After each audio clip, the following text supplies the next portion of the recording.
My name is Joanne Whitman. I'm 58 years old. And if there's one thing I've learned after a lifetime of loving hard, it's this. Sometimes, the people you give everything to are the ones who will make you feel like you were never enough to begin with. I'm not telling you this to get sympathy. I'm telling you because maybe, just maybe, you felt it too. That slow unraveling when someone you raised, someone you would have bled for, looks at you like a stranger. I spent most of my life thinking that love meant sacrifice. That if you worked hard enough, stayed quiet long enough, and gave more than you had, it would come back to you in time. But life doesn't always work like that. What happened to me isn't unique. I know that. But it still hit me like a freight train when the person I loved most showed me who he really saw when he looked at me. And it wasn't a mother. This isn't a revenge story. It's a story about waking up, about realizing it's never too late to choose peace over pain. My name is Joanne Whitman. And this is what happened when I finally stopped trying to earn love that should have been given freely. Nathan came into my life when I was 28. Just after my divorce, and just before I figured out who I was without a partner. I didn't give birth to him. But the moment I held him in that hospital, abandoned and barely a year old, I knew he was mine. I signed the papers without a second thought and never once looked back. Raising him alone was never easy. But I didn't expect it to be. I worked the early shift at the diner and cleaned offices at night, sometimes crawling into bed just as the sun came up. On the rare mornings I had off, I made pancakes shaped like dinosaurs, because he once said they made him feel brave. Money was always tight. I skipped every vacation, every sale, every moment where spending on myself might have felt nice, but seemed irresponsible. My winter coat had holes under both arms for 5 straight years. And I wore the same pair of work shoes until the soles gave out while walking to the bus stop. When Nathan got pneumonia at age 6, I slept in a chair by his hospital bed for 8 nights straight. I memorized every beep on the monitor, every cough, every time the nurse adjusted his IV. The bill nearly buried me. But I paid it. One overtime shift at a time. When he got into college, I cried in the car so he wouldn't see.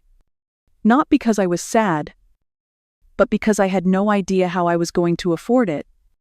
I picked up a third job on weekends at a hotel, folding sheets until my hands cracked and bled.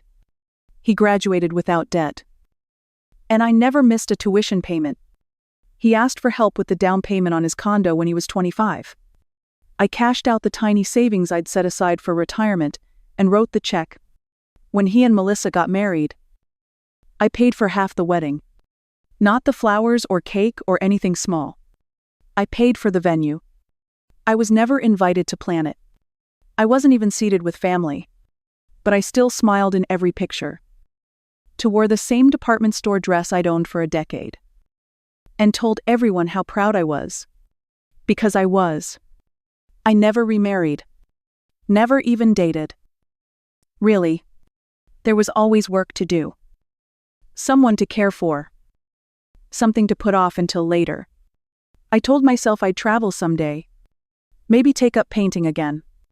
But someday kept getting pushed back for homework, school lunches, and late-night calls about car trouble. I didn't resent it. I told myself this was love. That real love looked like giving until it hurt, and then giving a little more. That one day, when Nathan had a family of his own, I'd see it all come full circle.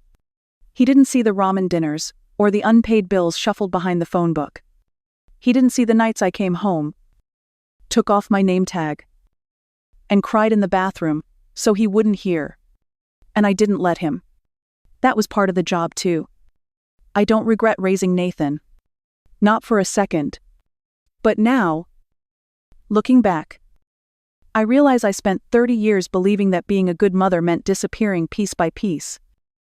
Until all that was left was what he needed. I came back with my suitcase in one hand and a knot in my stomach. I had just quit my job as a live-in caregiver for a woman named Helen Carter. She had been more than an employer. She had become a friend. Someone who saw me after so many years of being invisible. I was exhausted but hopeful. I thought maybe Nathan and Melissa would understand once I explained. I imagined us sitting at the kitchen table. Maybe even sharing a quiet meal while I told them about Helen's passing. Instead, Nathan met me at the door with arms crossed and a tight jaw. He looked at the suitcase. Then at me. And I knew something was already broken. Before I could open my mouth, he asked if I planned to just freeload now that I was done working. That word hit harder than I expected. Freeload. I had cleaned his scraped knees. Stayed up through his fevers. Worked shifts while he slept. Now I was a burden. I swallowed hard and said Helen had passed. That I had left the job not because I wanted to, but because it was over. He barely reacted. Said I should have waited. That bills were piling up. That Melissa was thinking about getting pregnant, and now wasn't the time for me to just stop contributing. I stood there, gripping the suitcase handle, telling him I came back early to help with the baby. Melissa didn't even blink. She said postpartum care required professionals and that I was a housekeeper, not a nurse. Her words were clipped, calm, and cold. Elaine, her mother, stepped in right after. Her voice honeyed, but sharp, saying it wasn't personal, just science. They didn't see me. Not as someone who had raised a child, nursed the sick, or worked through her own exhaustion. They saw an aging woman with no formal title and no paycheck. Something that needed to be managed, not embraced. I told them gently that I didn't want to be in the way. Elaine's eyes lit up. Pleased. She said of course. But they would still need me to cover the cost of the nanny and night nurse. She'd take care of the hiring. In that moment, it landed. They didn't want me in their lives. They wanted my money in theirs. A quiet stream of income. Not a mother. Not a person. Just a wallet with a face. I straightened up and said I was retiring. Elaine's smile twitched. Melissa laughed outright and asked what I was even retiring from. She said I didn't have a pension. Didn't have any career to step away from. Nathan stood beside her like a stone statue, nodding along. They listed the things I hadn't done right. Melissa said I should have planned better. Nathan said I was still healthy and could easily work another 20 years. That was what I was to him. 20 more years of service. Not love. Labor. The air in the room turned heavy. My chest burned. But I didn't show it. I said again, calm and clear, that I was retiring. Nathan's face didn't change. Melissa's smirk deepened. Elaine's tone softened like she smelled opportunity. She mentioned a wealthy family in need of live-in help. Great pay. Room and board. Just like I'd done before. She said it would help them too. Said I'd be comfortable. And I wouldn't be a strain. I told her no. That I wasn't going back into anyone's house. Not like that. Her face fell. And the sweetness vanished. She said there was always work at the senior residence down the road. Kitchen help. Something useful. Melissa nodded and said it was more reasonable than me just sitting around. Then she told me to stop expecting them to carry me. Like I had been the one taking from them all these years. I turned to Nathan, my voice steady, and asked if he really believed I should scrub floors just to prove my worth. He looked away. Said I had always wanted to be independent. Said this was dignified. Then he reached for his phone and began dialing, probably to set it all up. That was the moment it all shattered. He didn't care what I had done. Only what I could still do for them. I picked up my suitcase. The same one I had walked in with. Now a little heavier with clarity. I said if this was who he had become, then maybe I had never really known him at all. Melissa rolled her eyes and called me dramatic. I ignored her. I ignored them all. I walked to the door. Step by step. Head held high. Stomach tight. Just before I opened it, Elaine reminded me that I was his mother, that I was responsible for his future. I turned and looked at her. Looked at all of them. I said I had already given up my health, my marriage, my dreams. Then I asked if they wanted my dignity too. And I walked out. I didn't look back.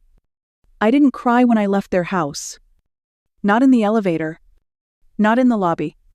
I just walked outside and let the cold air hit my face like it was waking me up from something I should have seen years ago. I checked into a hotel downtown. Nothing over the top. Just a place with crisp sheets, room service, and peace.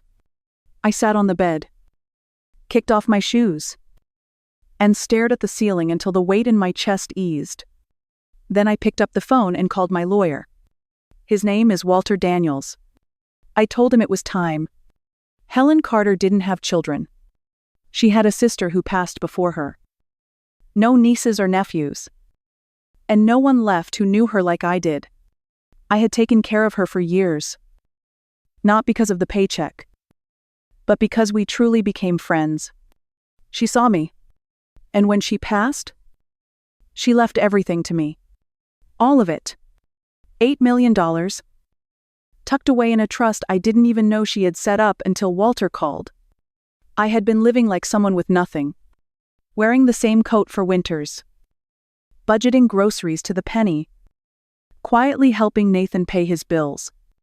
And all this time, there was a fortune with my name on it. Walter told me I could do anything I wanted now. Travel. Rest. Disappear. I told him I wanted to buy a home. Not just a roof. A place that felt like mine. The next day, I toured luxury communities around the city. Grand staircases. Polished stone. Fountains and gated drives. But nothing felt right. They were cold. Too perfect. Or just too much. Then I walked into Ridge at Brookhaven. The air smelled like lavender. The sun came through floor-to-ceiling windows. And it felt calm. Alive. At the sales office, a young woman stood behind the counter. Her name tag read Chloe. I recognized her immediately. Melissa's cousine. We'd seen each other at holiday dinners. She barely acknowledged me back then. Always glued to her phone, or talking about spa trips. Her eyes narrowed when she saw me. She smiled. But it didn't reach her voice. Asked what I was doing there, like I had wandered in by mistake. I told her I was looking to buy. She blinked. Then laughed softly and said it wasn't an open house. Then she asked if I had an agent or was just browsing for fun. I kept my voice steady. Said I was ready to make a purchase. And if she couldn't help me, maybe someone else could. Her face changed. Just slightly. But I noticed. She took me on the tour. Her hand shook a little when she pointed out marble countertops. She talked faster than she needed to. I listened. Nodded. Watched her try to figure out how to treat me. When we returned to the model center, she pulled up listings and asked if I wanted to view financing options. I opened my banking app and handed her the screen. Her face turned pale. She stared at the numbers like they were written in another language. Then she glanced around the room to see who else might be watching. That's when the manager stepped in. Alex. Polished suit? Easy smile. He asked if there was a problem. Chloe said everything was fine. That I was just browsing. I smiled and looked at him.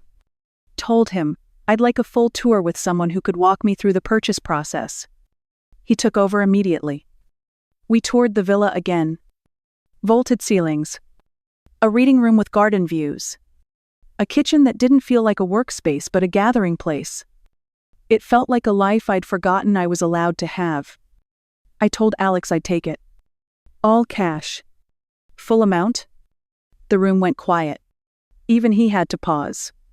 Then I pulled out my checkbook and signed the deposit slip. Before I left, I made one more request. I asked if Sophie, the receptionist who greeted me kindly when I walked in, could receive the sales commission instead of Chloe. She had treated me like a person. That mattered. Alex nodded, said he'd make sure of it. I walked out of that office and into the fresh air with keys in my hand and no weight on my back. That house was mine. For the first time in decades. So was my life. It started with a phone call from Monica, a former colleague from the showroom.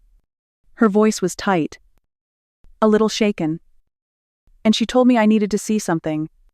I clicked the link she sent and watched the screen fill with a familiar face.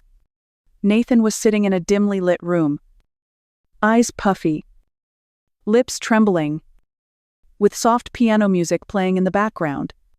He told the camera that his mother had abandoned him, that she left when they needed her most. He said I had money now and didn't even offer to help with their baby plans or the mortgage. The comments came fast. Strangers calling me cruel, cold, heartless. Some said they could never imagine doing that to their child. Others asked how to send him donations. His voice broke when he said he had no support. Then he pulled out a hoodie with his face on it, and the words "all I wanted was her love" printed across the front. He was selling his pain. Selling mine too. I watched for 5 full minutes before closing the screen. I didn't cry. I didn't panic. I took a deep breath, opened my laptop, and made an account of my own. Same platform. Same audience. I named it, "This is the Mother Nathan Left Behind."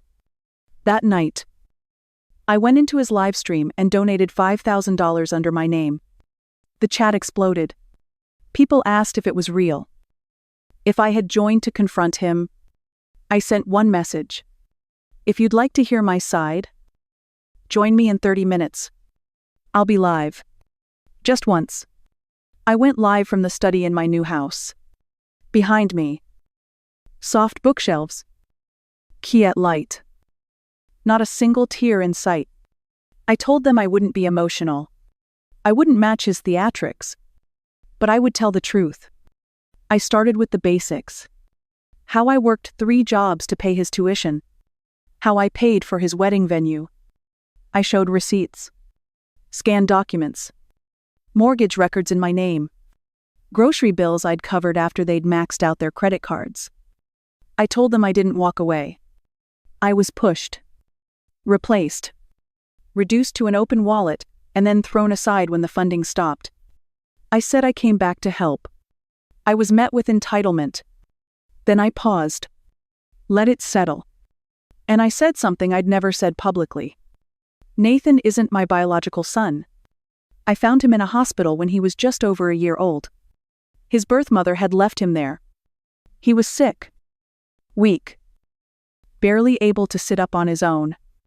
I signed the papers, carried him out, and raised him as my own. He doesn't remember it, but I do. Every surgery, every fever, every teacher meeting, every scraped knee. I never called him anything but my son, until he reminded me, in every word and action, that I was no longer his mother in any meaningful way. Then I played the audio, a recorded phone call between Nathan and a friend. He was laughing, saying how he planned to convince me to take a job as a live-in again. Said I was used to it. Said I wouldn't push back. The comments changed. Fast. People went from sympathy to shock. Then to anger. Toward him. She saved his life. That was the phrase I kept seeing. This isn't abandonment. This is survival.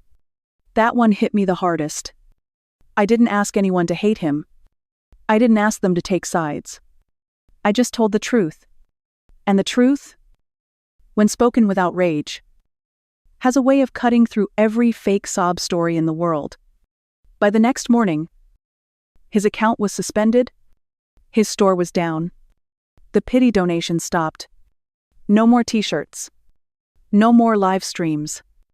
No more soft piano music behind lies. For the first time, The silence that followed felt like something I had earned. It didn't feel cruel. It felt clean. Like breathing after holding it for too long. The envelope arrived by courier. Thick and heavy. With Nathan's handwriting across the front.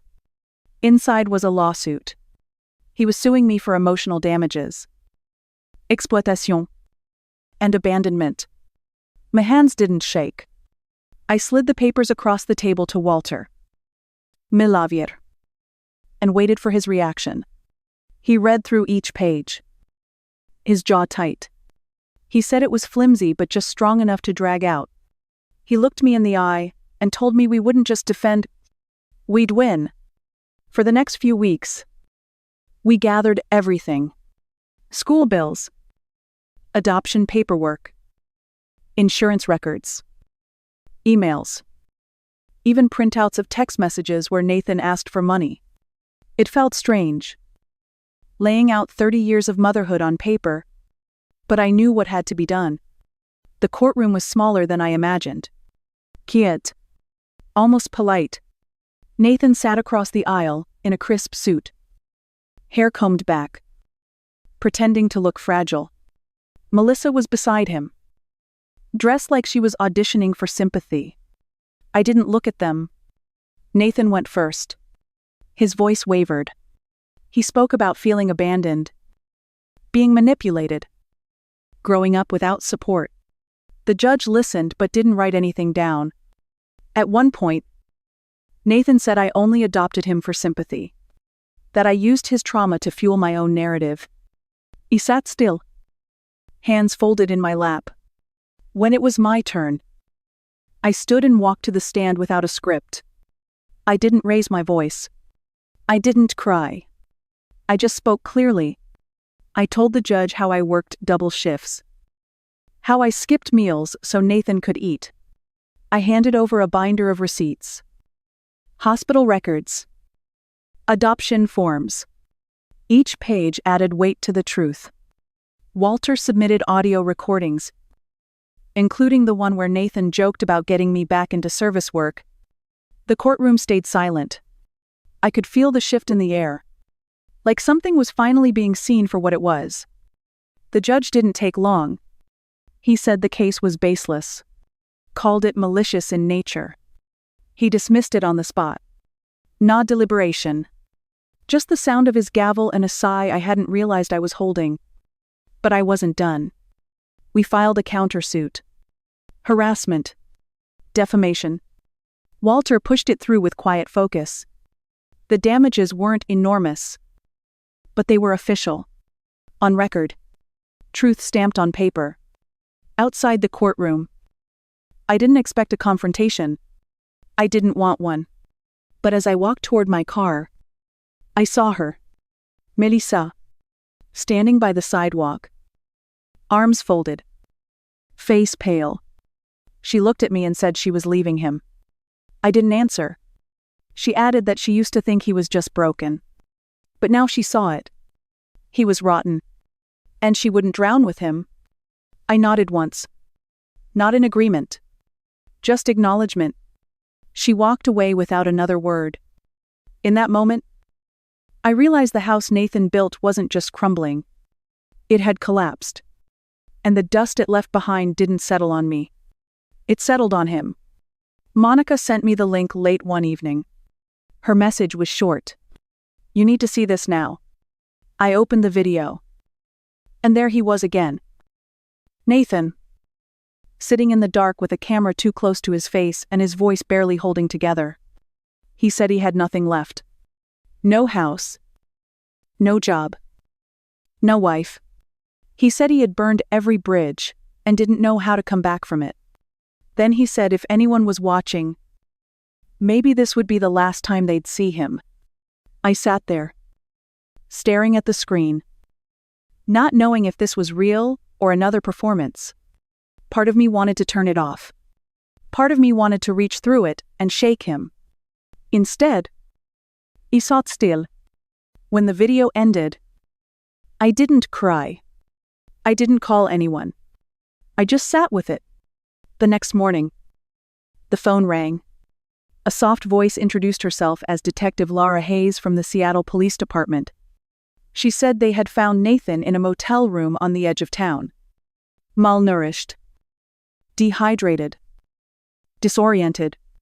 He had listed me as next of kin. Of course he had. I flew out that night. The plane was quiet. My hands stayed in my lap the entire flight. At the hospital, they told me he was stable, but his mental state was fragile. Room 214 smelled like antiseptic and something older. Something tired. Nathan was pale. Smaller somehow. His eyes opened when I stepped inside. For a long moment, he didn't say a word. Then he whispered the words I never thought I'd hear. "I'm sorry." That was it. 2 words. No excuses. No tears. Just that. I sat beside him. I didn't take his hand right away. I looked at him and saw the boy I had raised and the man who had tried to tear me apart. I didn't forgive him. But I stayed. When he was strong enough to argue, I arranged for him to be moved to a long-term care facility. Somewhere safe. Structured. Out of my home but not out of reach. He didn't take it well. Accused me of locking him up. I told him I was keeping him alive. He said he didn't need my help. I said he didn't want it. There's a difference. I stopped justifying. I stopped explaining. I had nothing left to prove. This wasn't about being his mother anymore. This was about being a person who still cared, but who wouldn't be used again. I left the hospital the same way I had arrived. Quiet. Grounded. The only difference was that I no longer carried his shame on my back. I let it stay where it belonged. With him, I came back home to the sound of wind through the trees and the soft crackle of gravel beneath my shoes. The garden had grown wild while I was gone. But it didn't feel messy. It felt alive. Like it had kept breathing even when I couldn't. I spent the next few days pulling weeds, trimming branches, and letting the soil run through my fingers. I didn't rush. I let the silence do the healing. One morning, I found a message in my inbox. It was from Nathan. He said he still couldn't forgive me, but he thanked me for not letting him die. I sat with those words for a long time before I answered. I told him I didn't need his forgiveness. I just needed him to live. That was always the point. Even when it hurt, even when he didn't see it, that reply was the real ending. Not a hug. Not a reunion. Just a line drawn clearly. A boundary that felt like peace. I no longer carry his choices like they're mine to fix. I no longer wonder if I was enough. I was. I am. If you've made it this far, thank you for listening. If any part of this felt familiar, you're not alone. Sometimes healing means walking away from the ones we love the most. Not out of hate, but because love with pain isn't love at all. And peace is a choice. One I finally made. If this story speaks to you, share it. Leave a comment. I'd love to hear from others who've had to let go to survive. Sometimes, that's the bravest thing we ever do.